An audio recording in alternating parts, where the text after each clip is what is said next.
What's up, everyone? Welcome to the Early Wedge. It's our final show, of the season, as you'll see us during the fall swing. More details on that later. I've got Patrick McDonald. I've got Mike McClure. We've got the round 4 of the Tour Championship. And Patrick, I'm going to start with you. When we did the network show, me, Mike, and Jason on Friday afternoon, we were talking about funniest and most heartwarming outcomes. My two answers for funniest first was Patrick Cantlay, and heartwarming was Tommy Fleetwood. They're at the top of the leaderboard at 16 under. How you feeling going into this final round? I feel good. It's been raining here in the South for, I think, the last 3 months, it feels like. And no rain this morning, which is good. And then, like you mentioned, it's almost like good versus evil with Tommy Fleetwood, everyone rooting for him, the true golf fans rooting for him. And Patrick Cantlay, he's sniffing around. He's like, someone say $10 million is on the line this week. Let me bring my A game. Let me finally learn how to putt this week. And I don't think it's even down to those two. There's a lot of guys still in this picture.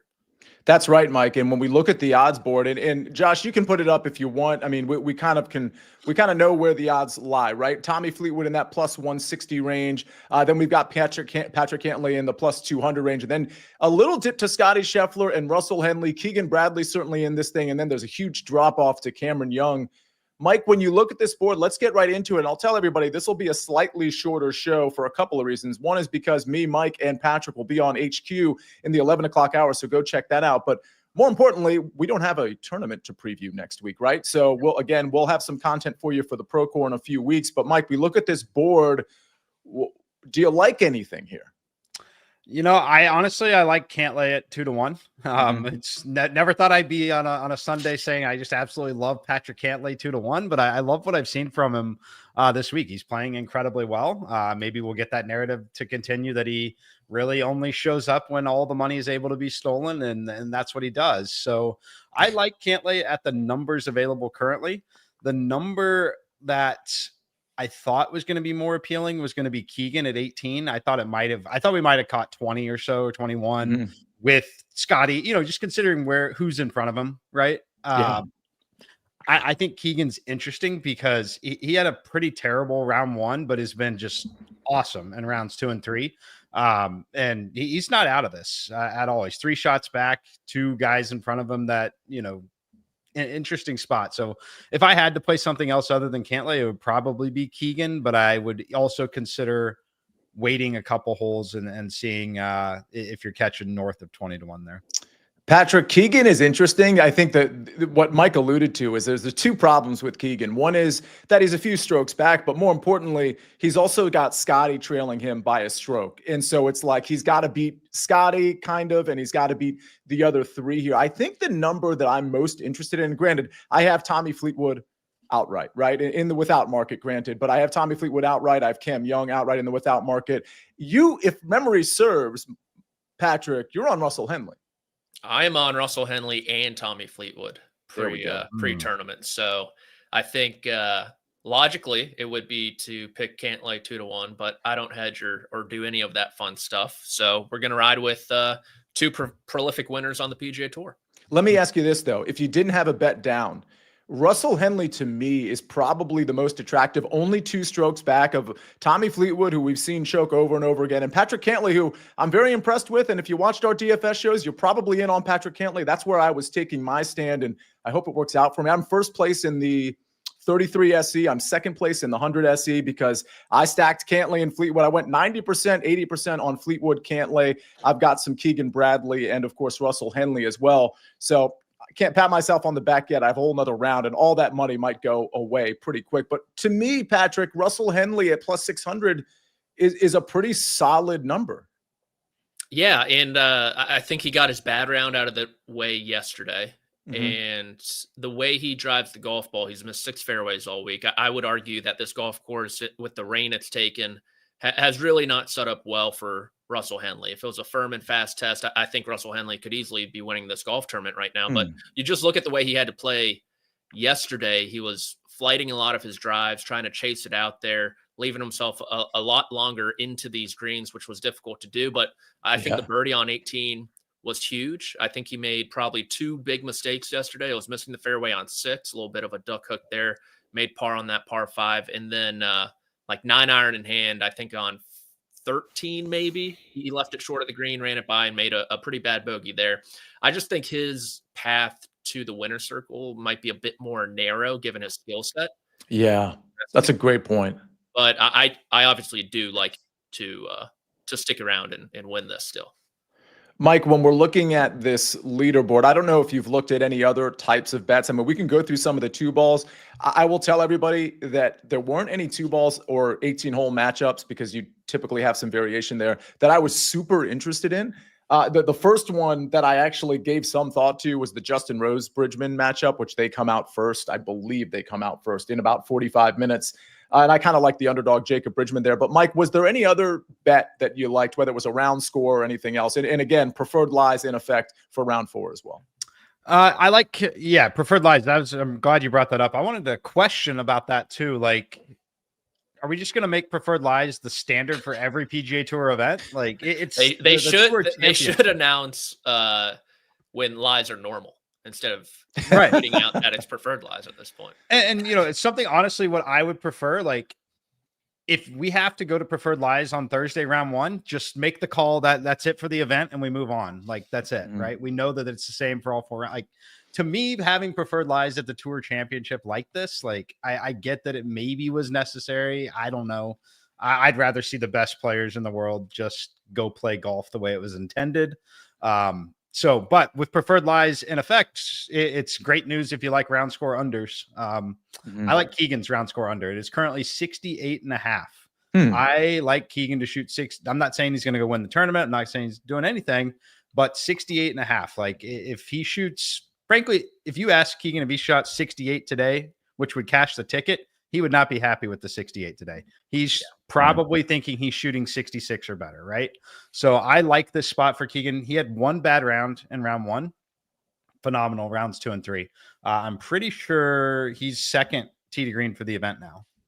He is. Cantlay, Keegan, and Scotty.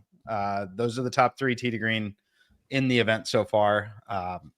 Give me Keegan under 68.5.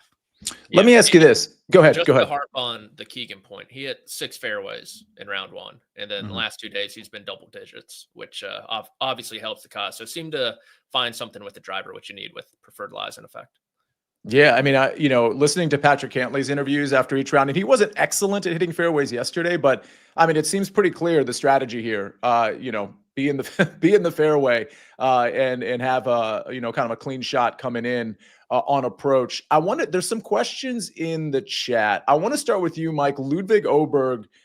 We have 2 questions. One is from Scott Citron. And Scott, if you could tell us what the number is on Oberg over Hovland, we can't really answer the question without what the number is. But there was somebody, Scott Sneed, who said, oh no, it wasn't Scott Sneed. It was somebody else who said, it was Scott Sneed. Ludwig top 10 at plus 400. Now he had a pretty bad round yesterday. He's T20.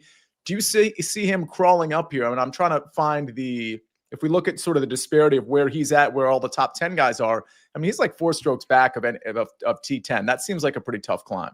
Yeah, it's a tough climb. I mean, it's certainly possible, but not the one I would go after. I do have a top 10 that I like. It's actually JT.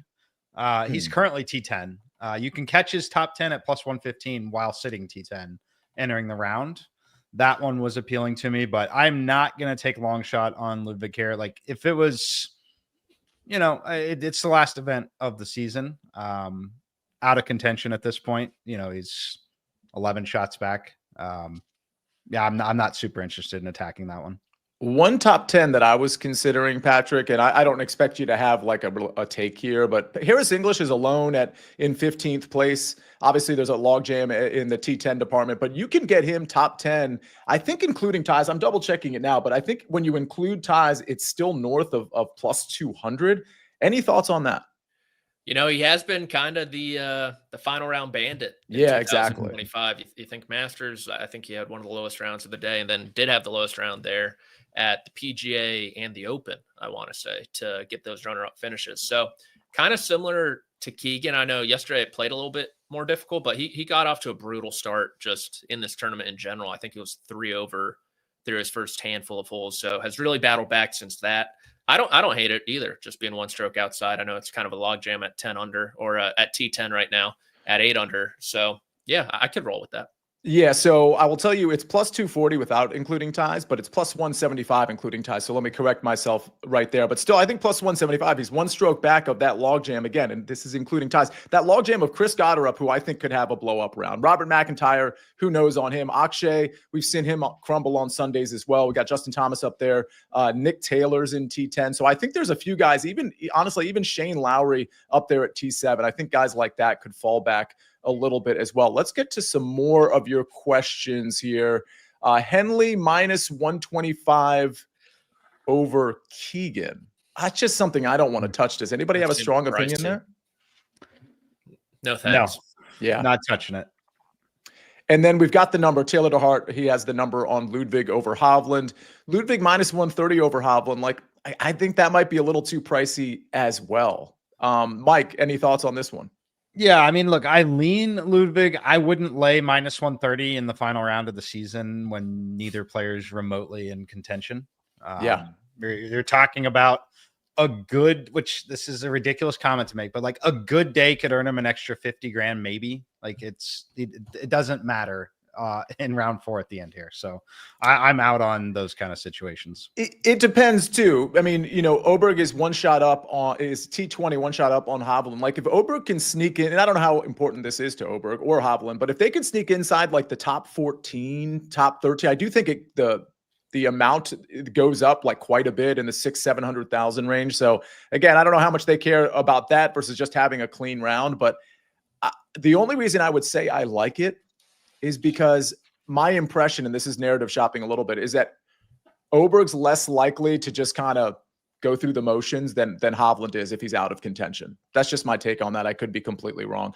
Patrick, Tommy Fleetwood over Patrick Cantlay, minus 125. Any thoughts there? I don't have a take there either. No, I would just bet Tommy Fleetwood to win at that point. If you're going to bet on that, I don't love the matchup in the final group, especially with Cantlay, the way he's hitting the golf ball right now. And given Tommy Fleetwood's recent play in final groups and final rounds. That's the thing. I don't, again, I have Tommy Fleetwood both in DFS and in the outright market, but I have no faith that he's gonna come through. I hope he does, and I'm not counting it out, but I'm not going to take him in a matchup against Patrick Cantlay, who's striking it very, very well. All right, how about we do this? We got some more questions we want to get to. Again, the nature of this show is going to be a little bit different because we don't have a course to preview next week, and we only have so many guys that are coming out within the next 30 minutes with this 30-person field. So let's get to more of your questions and maybe to some plays, and we'll wrap up who we like in the betting market, or I should say in the outright market, right after this message from our partners. When you need your sports news all the time, we've got breaking news to bring to you. CBS Sports HQ gives you a snapshot of all the sports that matter to you. When you need your sports in a snap, find it on CBS Sports HQ. Streaming free anywhere you are.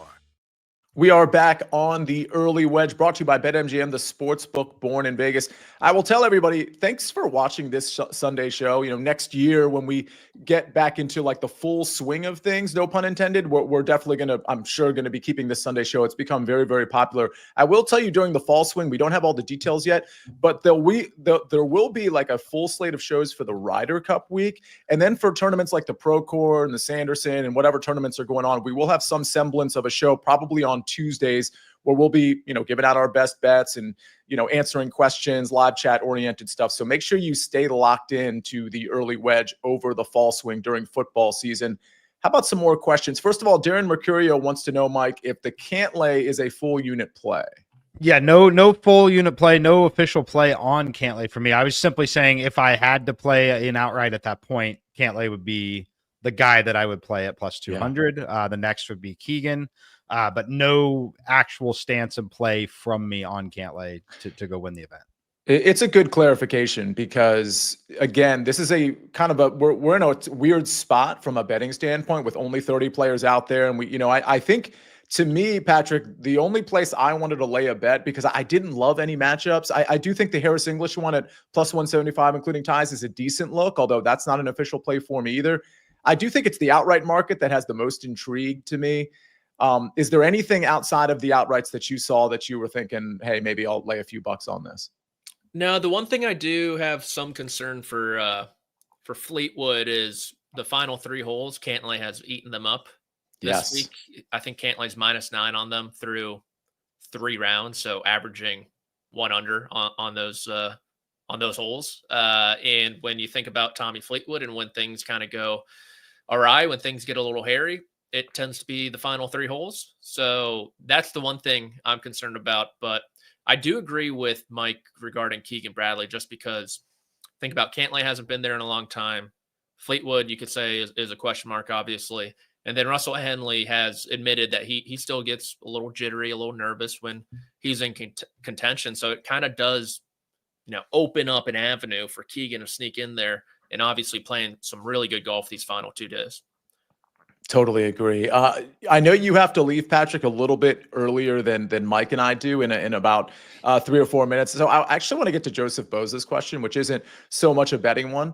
And I don't know if there's an actual answer to this. He says, not a betting question. Who would have to win for the golf media, as Patrick puts the corrupt golf media, to say starting strokes should have stayed? Mm. Fun question. Tough question. I don't know if anyone, honestly, because I don't think many people were in love with the starting strokes. I'll say if Patrick Cantlay, we'll just, because people will just complain at that point. Yeah, that's so true. Yeah. That's why I said he would be the funniest winner, not because he's like so awful, but because he's just been so underwhelming. He's a guy that doesn't pop to people from a personality profile or really anything else. I just think it would be so funny for him to have been so underwhelming and then all of a sudden to grab $10 million. I love that storyline, and I love that for my DFS lineups as well, Mike. Mike, what sweats do you have, for whether it's DFS or otherwise? Like, I'm just curious, what are you kind of looking at down the stretch here from a wallet standpoint? Cantlay winning would be a great outcome. Like the ultimate outcome's probably Cantlay winning, Cam Young second, and then just solid rounds from Morikawa and Ludwig would be nothing crazy though, nothing big, nothing crazy at that point. I agree on the media question. Cantlay's the answer that makes sense there, but how about like Shane Lowry or Nick Taylor shooting 59 today and coming from nowhere? Like, yes, Philly. Like, I mean, Nick Taylor's going to potentially finish top 10 here in this too, which is pretty crazy.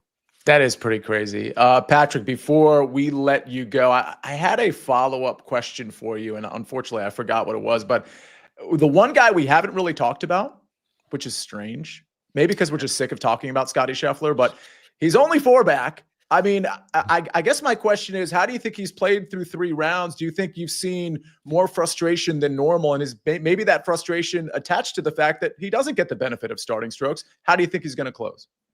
No, I mean, Scotty's been pretty open about saying he didn't even like the starting strokes when he did allegedly have them. So I think yesterday going with the start he had, obviously 2 over through 2, not ideal. And he missed a couple putts inside 5 feet as well. If you want to poke a hole in Scotty Scheffler's game, still to this date, he's only a good putter from that 3 to 6 foot range relative to his peers. But yeah, 4 back to begin the final round last week. Obviously a few more names in the mix than just Bobby McIntyre at Caves Valley, but he's right there. Still very live, still very dangerous, but I think the price is a little too short for me. It is, but Patrick, if there was a time to take Scotty at plus 550, we've got a perennial loser on Sunday afternoon down the stretch in Tommy Fleetwood. I understand he's 4 shots up. Patrick Cantlay, who we haven't seen put like 4 rounds together this entire year. And then Russell Henley, who you talked about being maybe, especially with preferred lies and the lack of rollouts in his specific game, maybe not the best Sunday finish for him as well. I mean, it does feel like this could be Scotty's 2 back with 9 or 10 holes to play. Yeah, and if you want to go down narrative street some more, Keegan Bradley, if he wins this golf tournament, he's on the Ryder Cup team for sure, right? Yeah. That's definitely weighing on his mind. He's asked about it after every single round, pretty much, and so that leaves the door open for Scotty. But I think Russell gets it done. I think Russell gets it done. Russell gets it done. Well, I'm hoping it's Cantlay or Fleetwood, but props to Russell if he does get it done. Props to Patrick McDonald. We'll see you again on the Early Wedge very soon, Patrick, but I guess we got to let you go. You have CBS Sports HQ obligations at 11. Mike and I will join you right after that. Parting words. Gentlemen, it was an honor. Great to share the stage with you guys in 2025. Can't wait for the fall swing.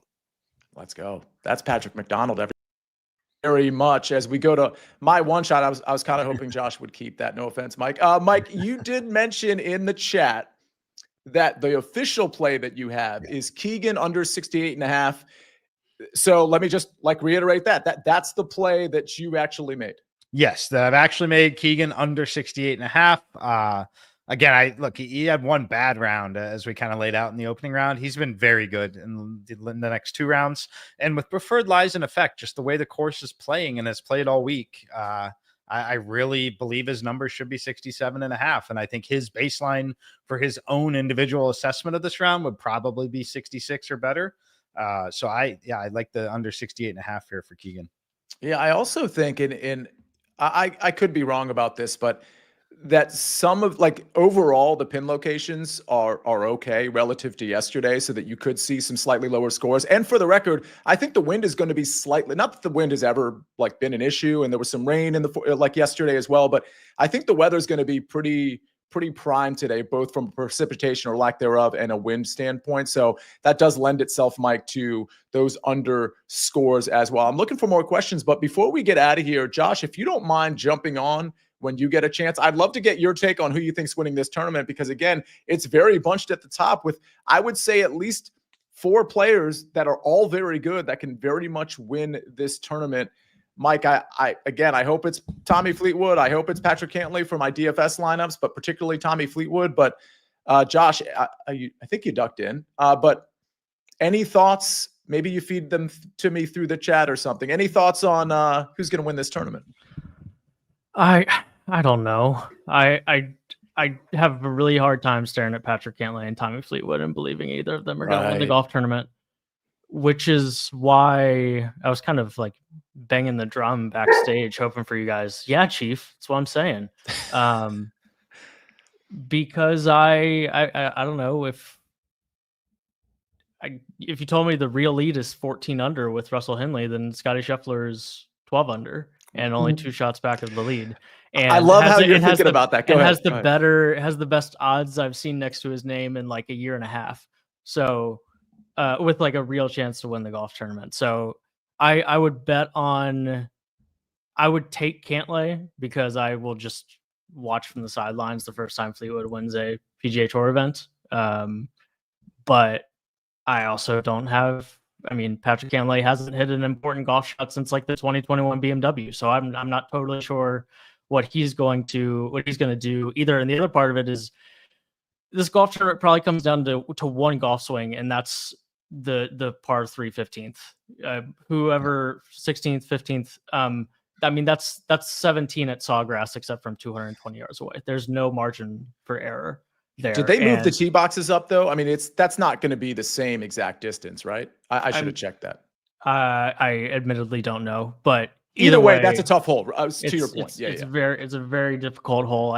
Tommy looked like he was shaking in his boots on the tee of that hole on Saturday. So I've got no idea what he's going to do.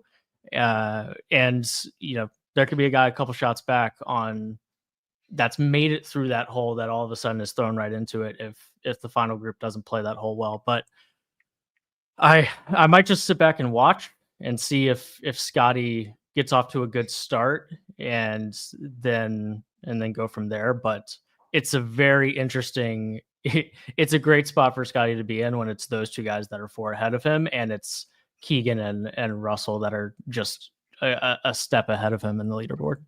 Mike, I think it goes back to the question last Sunday that Jason Sobel asked when Scottie was plus 175 to win the tournament, which was only a 3/4 of a point less than what he was pre-tournament. So now we're getting Scottie at what? I'm just doing quick math, almost 4 times the odds.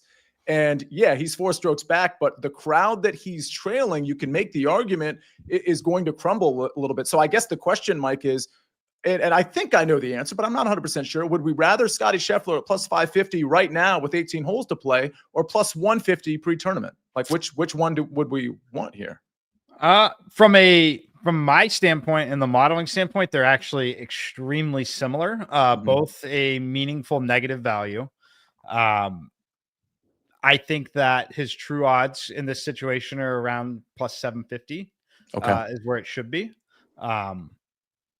can that change very quickly? Yes, it can. What I would like is if it was a little more difficult of a course overall, while 15 is going to have some trouble. I would like it if the average score was, 1 or 2 under. I would like Scotty's chances for his skill set to really shine a little more in that point. But the other pro Scotty thing I can mention is just guy was absolutely incredible yesterday, just couldn't putt. Lost it all on the putting surface. Yeah. Just completely 2.5 strokes. lapped the field Yeah. tee to green over like almost 7 strokes tee to green. Just lapping the field by 2 strokes over anyone else. So just an average putting day, and Scotty is probably 15 under right now, maybe 14 for sure. 14 for sure. Yeah. Yeah. Just, I think that he's shown that he's been right there. It's been, Scotty 6.12 yesterday. It's been Cantlay, Keegan, Scotty. So I'm not going to get mad at you for chasing with Scotty at this point. Mm-hmm. I also think it's interesting that 2 of the 3 most difficult holes on the course this week are 2 of the first 4 holes on the course. Mm-hmm. I mean, one is playing almost 3/10 of a stroke over. I mean, that hole is impossible. That hole is so hard. And for guys like Tommy, especially, but like, I don't know, Scotty has this knack of kind of seizing the moment. Like he could make one of the rare birdies on one today, and Tommy and Cantlay both making bogey is just like totally fine. Like you're not actually all that far behind the 8 ball if you do that. Right. But we could be 17 minutes into this thing and their lead could be cut in half. Like that could pretty easily happen. And then you got 17 holes to beat Scotty by 2. And his odds changed to plus 175 real quick. Right. There aren't many guys that are beating Scotty by like 1 stroke. On most days. Like Scotty's beating almost everybody by 2 strokes every day. And now you've got to hold on for 17 holes. It gets dicier quick if that's how we start. I do want to get some final thoughts before we get out of here, but I do want to acknowledge some of the chat as well. A lot of people watching. Ball NU32 says, it's been a great season, guys. Don't forget, we've got more content coming during the fall swing, but he says, it's been a great season. Appreciate you all. And then Bill Seibert says, been an awesome season. I've cashed in 8 of the last 10 tournaments. I'll tell you, if my DFS lineups go the way I need them to go today, I'm going to be doing a giveaway. So follow me on Twitter for that, because we've had a great close to the season as a program, myself included. And some DFS stuff would be pretty great for me today as well. On that note, Fantasy Football Today DFS. You won't see Mike and I as much on the early wedge over football season, but me and Mike will be on Fantasy Football Today DFS every Thursday with Meg Schaub. So make sure, if you've never heard of that, or you're not sure what that is, or you unsubscribed because football season ended, go to Apple, go to Spotify, go to Fantasy Football Today DFS, and make sure you're subscribed to that podcast. Our first show is this Thursday, so look out for it. We'll break down the DFS slate for every single NFL week, and we've got Mike McClure on board, which is always pretty special. Let's talk about some closing thoughts before we get out of here. Unfortunately, we don't have as many official plays because we just don't have as many plays to choose from, but we talked about some top 10s with Harris English. We talked about the Keegan Round score, and we certainly talked about some outrights that we're looking at.